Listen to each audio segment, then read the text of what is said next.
এখানে ফিলিস্তিনের সাধারণ মানুষ নির্মমভাবে নির্যাতিত হচ্ছে, চোখের পানি ধরে রাখা যায় না। কিন্তু আমরা তো কিছু করার না, ওইখানে যেতে পারবো না। তবে আমি বিনীত অনুরোধ করব, আপনারা মন থেকে আল্লাহ আমাদের কাছে দোয়া করেন, আল্লাহ যেন নিজ হাতে ফিলিস্তিনের ভাইদেরকে রক্ষা করেন। সেই আশা ব্যক্ত করে আমি আমার বক্তব্য শেষ করছি। ধন্যবাদ সবাইকে।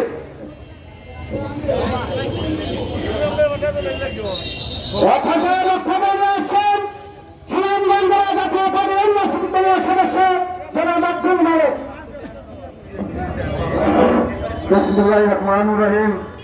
আসসালামু আলাইকুম।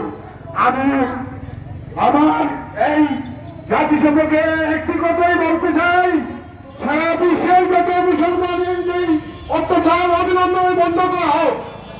আর বিশেষ করে আমাদের জাতীয় পার্টি আজকে যখন এই জায়গায় সাড়া দিয়েছে, আমার সরকার প্রতিবন্ধু হুসাইন মোহাম্মদ আসাদ একজন ধার্মিক সরকার ছিল। উড়া ধর্মের জন্য এই বাংলার মাটিতে বহু কিছু করেছে। তার সৈনিক হিসাবে আমরা যা করণীয় তা করবো।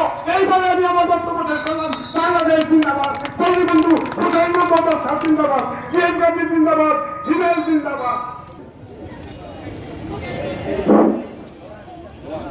বিসমিল্লাহির রহমানির রহিম। আমরা আজকে একত্রিত হয়েছি, সারা দেশে জাতীয় পার্টি আজকে এই প্রতিবাদ সভার আয়োজন করেছে।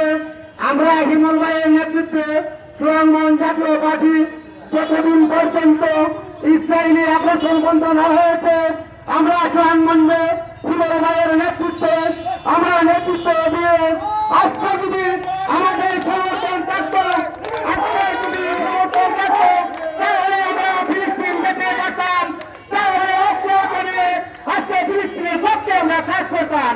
আমার একটা অনুরোধ থাকবে সারা বিশ্বের মুসলমানের কাছে, আমরা একত্রভাবে একতা সত্যের মনুষ্য, যেমন কোন জাতি বিজ্ঞানের কাঠামো দ্বারা উন্নত শহরে দিতে পারে না, আমরা মুসলমান একতাবদ্ধভাবে আমরা প্রতিরোধ করবো, ফিলিস্তিনি রক্ষা করবো, এই আশাবাদ ব্যক্ত করে আমি আমার বক্তব্য শেষ করছি। ধন্যবাদ।